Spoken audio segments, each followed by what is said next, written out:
I'm really excited to share with you guys how I made these lightweight horns. These horns are made from a latex skin with lots of detail from a sculpt made in a cheap mold and filled with cotton balls, so they ended up weighing only 11 grams each and lasted on my forehead for over 6 hours before I removed the makeup, with no real signs of coming away from the skin, despite my head-banging attempts. To begin this process, one must become one with the horns. One must sculpt the horns. I managed to hurt my wrist while doing the clicker makeup, so I had my wonderful boyfriend David sculpt them for me, as he loves anything artistic. So this isn't me. I didn't get a sleeve tattoo, you guys can chill. He's using monster clay. David's process is to start with a skinny horn and then wrap consecutive rectangles of clay over it. He then smooths out the front of the horn and pinches each side together.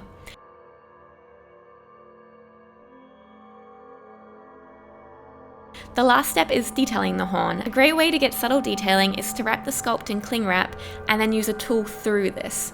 He's using a tool designed for stamping and pour texture, but it also works pretty well for uniform lines. I then cut off the base of the sculpt so that it would sit flush against my forehead, sprayed it with a coat of crystal clear, which helps it to come out of the mold easily, and it also helps to reserve the sculpt's details through the whole molding process. Now, to make the mold, this is a super simple mold made out of UltraCal 30. It took about 300 grams of UltraCal 30, which I think is about $2 worth of UltraCal here, and like $1 worth of latex.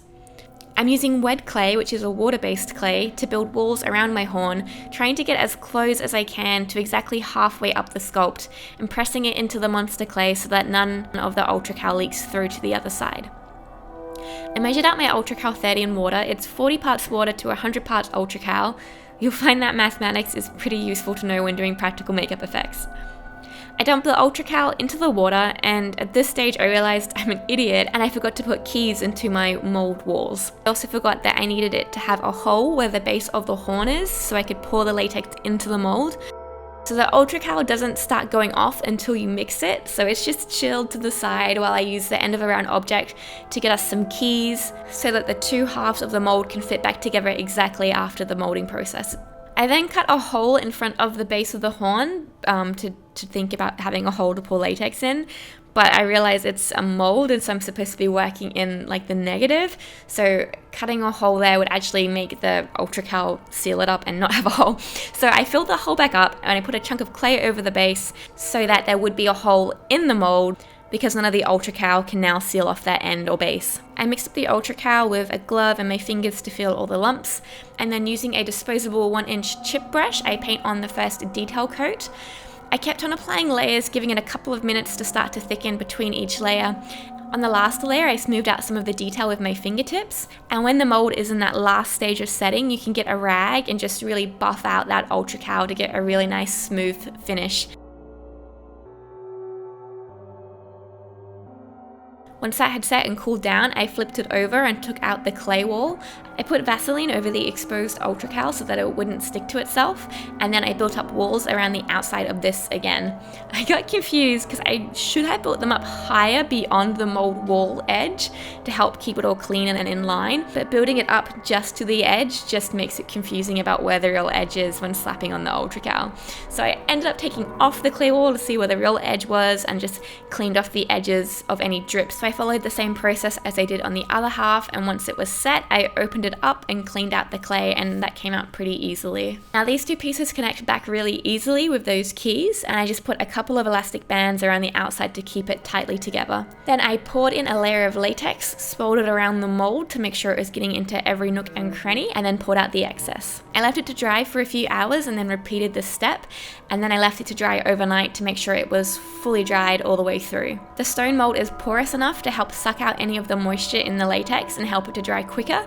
So in comparison, if you had a mold made out of silicone or something not porous, you'd have to put in really thin layers of latex to have it dry thoroughly. You couldn't put in as much latex as we put into the stone mold. This is how the horn comes out of the mold. It's got all of the detail of the sculpt and a little bit of seams that need removing. I'm going to use tiny cuticle scissors to cut off any of the excess latex from where those two halves of the mold met and around the pore hole. You could stop here, but I wanted mine to be super smooth and with no trace of the seam line, so I went in with my Dremel tool to smooth out any of the remaining latex seam. I went a little bit too deep in places, so I'm using thickened Prozade cream called Bondo just along that seam to repair and smooth out that edge, also using a red sponge. Once that was dry, I painted the horns with homemade Pax paint, so that's 50% acrylic paints and 50% no-tack Prozade. This is a good paint for latex as it stays attached without flaking or rubbing off. I mixed together a variety of colours until I got this dark brown colour. My plan was to do a dark base and then a light dry brush coat over it, but it went kind of differently. I painted and powdered each side and then went in with a slightly lighter colour just by adding white and a tiny bit of yellow to my current mix. And I made sure I had just a small amount of paint on my brush, hoping that if I lightly brush it over, those deepest details of the sculpt would retain their darkest colour. Then I added some more white and did just a little bit of highlighting on the top parts of each section of the horn. I added some more of that original darkest colour to the deepest recesses of the horn as well. So the easiest thing for me to think of to stuff these so that they could hold their shape and have a backing to be able to stick it to my head was to add some cotton balls to it. This added nearly no weight. I then made a latex skin by tracing the size of the base of the horn on a tile and building up a few layers of latex just beyond that line, drying each layer between. Then I added some wet latex to the outermost cotton ball and used this to stick the latex skin to it, and then used some Prozade adhesive to stick the skin up around the edges, trimming any pieces that are too long. Then I put one more layer of Prozade to try and hide any visible edges and painted over it with that darkest Pax base color from before. So I think the color looks fine here, but for some reason I decided to keep messing with it and I added some skin illustrators on top. I'll just fast forward me messing with the color and then giving up and then letting David finish the highlighting because I overpainted it to the point of it starting to look like turd and like a turd. So he added some more bronzy and yellow tones to try to pop out that highlight and deepen the recesses a little bit. Now to make this look like it's coming out of my actual skin, the best thing to do in my opinion is to create an encapsulated silicone edge blender. This is what they do in movies and TV shows to make it look super realistic. I saw Stuart Bray use this on a pair of horns that he also made out of latex, but with a foam filling and a silicone edge blender, which I thought was a smart way to do it to get a seamless edge and a realistic finish. I start by tracing the size of the bottom of the horn onto my tile, and then started sculpting a circular shape around it, blending it out and down to create a nice edge onto where my real skin would be using monster clay. These smaller silicone pieces don't use a lot of product and still run pretty cheap. It's more the initial investment of buying the silicone and the cap plastic.